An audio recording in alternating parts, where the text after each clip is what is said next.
check out Luca's swimming hole. We have a bridge that goes over Congress and Broadway right there. It's pretty sweet. And we get here and he's just like, starting to get a little warm in Tucson. And, kind of enjoying living downtown way more than I would have thought.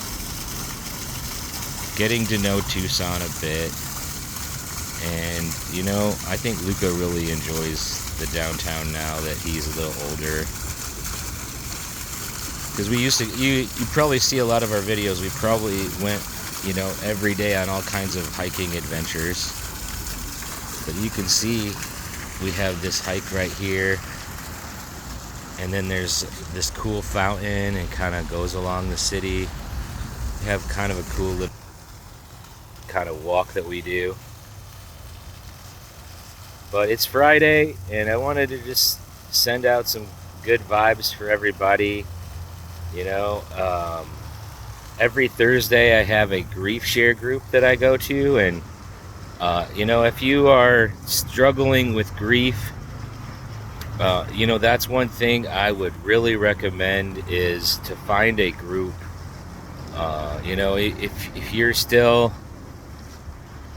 in the grieving process and you're having a hard time, just figuring out. I'll tell you what, I had a hard time figuring out what I wanted to eat. I had a hard time eating when I started this grief share group, and I'm eating. I'm figuring it out again.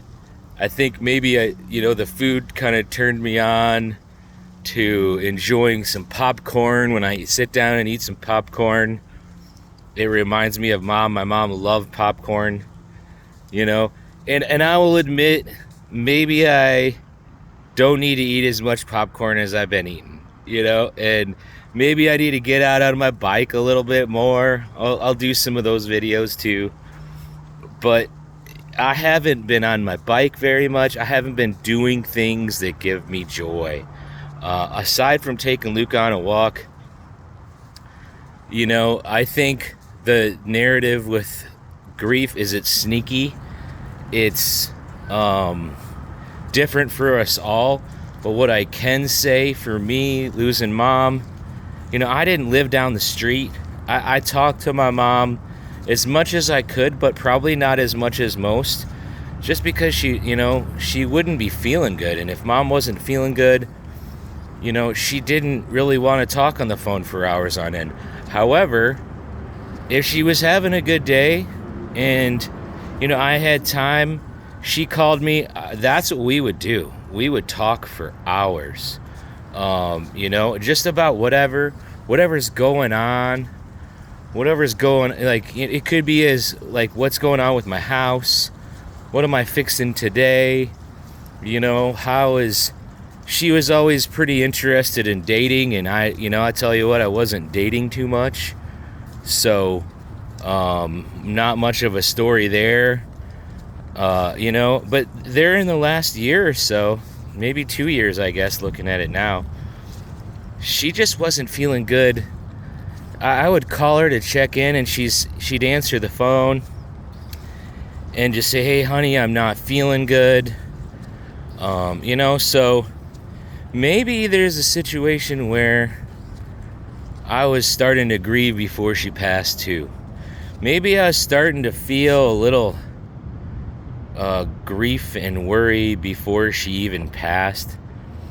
It's springtime. I noticed the springtime change, and I'm feeling good. And what I would tell you is there's good days and bad days, and they could be the same day.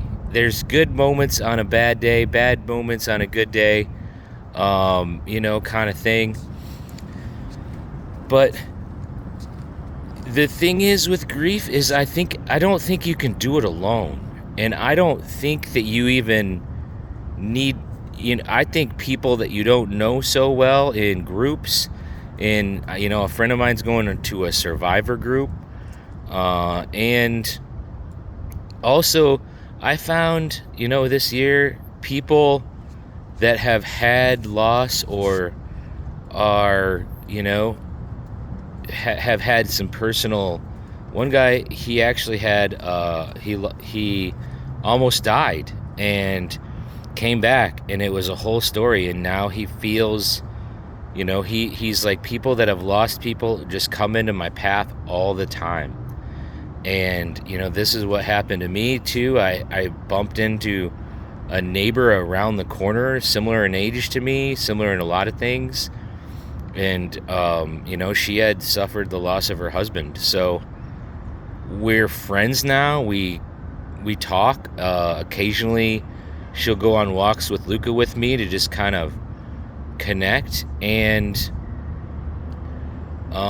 inversely, some of the things that she's done or into are what I aspire to do. I aspire to do more videos like this. I aspire to have a podcast where I sit down with folks and get some of these ideas out there to us all.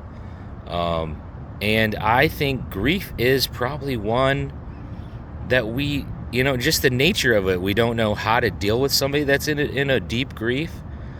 We don't know how to deal. I didn't know much how to deal with it aside from reading books or something myself. And a lot of the grief traditionally stuff that I hear is when you're dying yourself. The 5 stages of grief apply mostly to somebody who knows they're dying, not necessarily to whoever's left here and there is losing your spouse and the dreams you had together and all the things you thought you're going to be able to do and can't or whatever. There's losing a parent, and I would have never guessed that I would be so unable to do life, in this scenario that I'm unable to do life right now. And I'm getting back, I'm fixing kitchens, I'm solving problems again. But tackling maybe losing weight has been tough because my energy's not there. My stamina is not there. My drive is not there.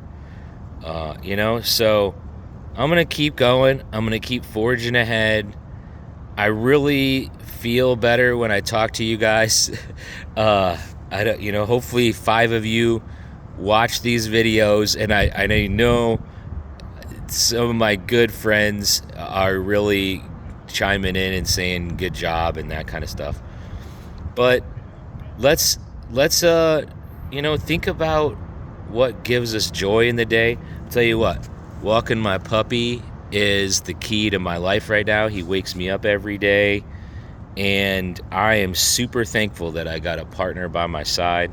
So maybe you can figure out something today that you're really thankful for, and kind of go from there. I'm thankful for the weather, and I'm thankful for you all. So there's your grief talk for today. We're doing better. We'll get there. Love you all. Have an excellent day. Happy Friday.